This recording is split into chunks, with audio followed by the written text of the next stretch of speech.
dito sa inyo? Yung dati nyo? Yun sa office? Ano yun sa inyo sa office?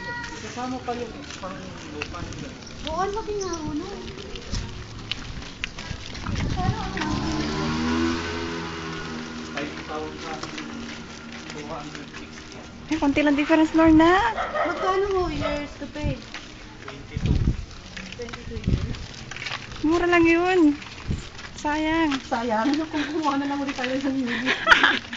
Kaso wala na. Wala. Saka ano lang naman. Temporary. 142, ano ka ba?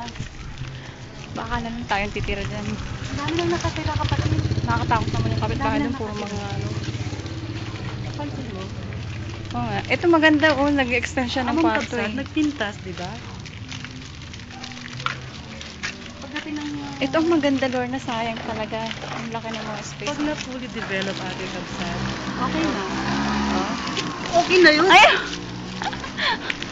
Hindi kasi iniisip ko dati. Hindi ako tignan mo pwedeng naman. tumira dyan na ganyan. May mga lalaki dyan sa ano. Sabi. Ang gawin mo na lang, Akala taasan mo nila na lang, ikaw- taasan mo na lang ang bakod. Talaga. Taasan ko ng bakod. Pero ang pangit kung mataas kasi ang bakod eh. Parang ayaw mo makita kapitbahay mo. Talaga.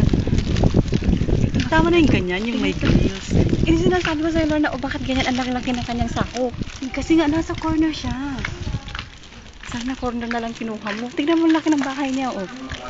2 unit ata kinuha niya. Dalawa. Dalawa ba?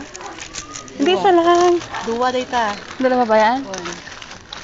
Happy ba? Lang eh. Tapos sa corner niya kasi. Okay, salamat po sa inyong lahat dyan.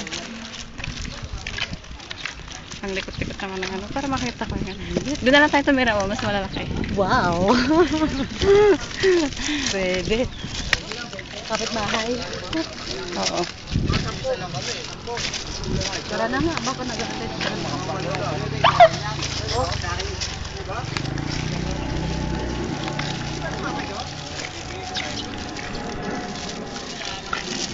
Yan.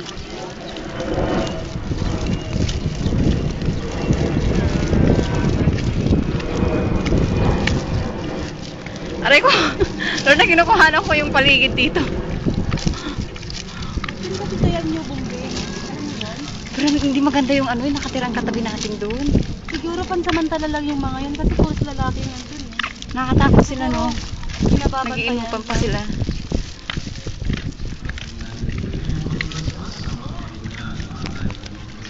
Ay, kasal.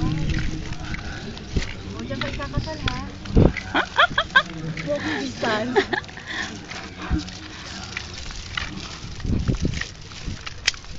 Mauna ka muna magpakasal sa simbahan. Sino naman ikakasal ko? Ano ka ba? Bago. Maghahanap pa ako. Kaya nga, maghanap ka ng bago. Kaya ko pa yung kasal ko. Ay.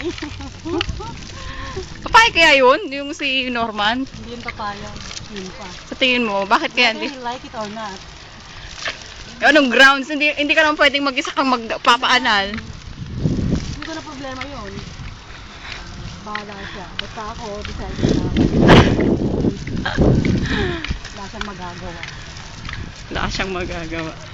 Tingnan mo naman, ikaw magbabay ka pa. Ang lapit-lapit ko talaga. Len.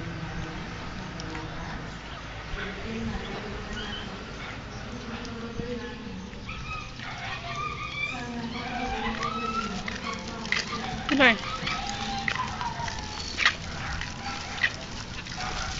Papakita ko kay Auntie Salome ito. Lumalpas to day ta simbahanan. Oo. Eksaktong tontag pakasakal. Alam mo parang ano, wala kang privacy doon. Sa mga bahay-bahay doon. Ang didikit eh, dikit na dikit. Paano wala? Tingnan mo naman sila Auntie Isabel. Ganun din naman yung kanila ah. Eh, laki pala ng yung lote ng Auntie Isabel. Ilang square meter? 56 ba? Oo. Pagpapatunay ng simbahan. Pinag-Facebook at pinapalabas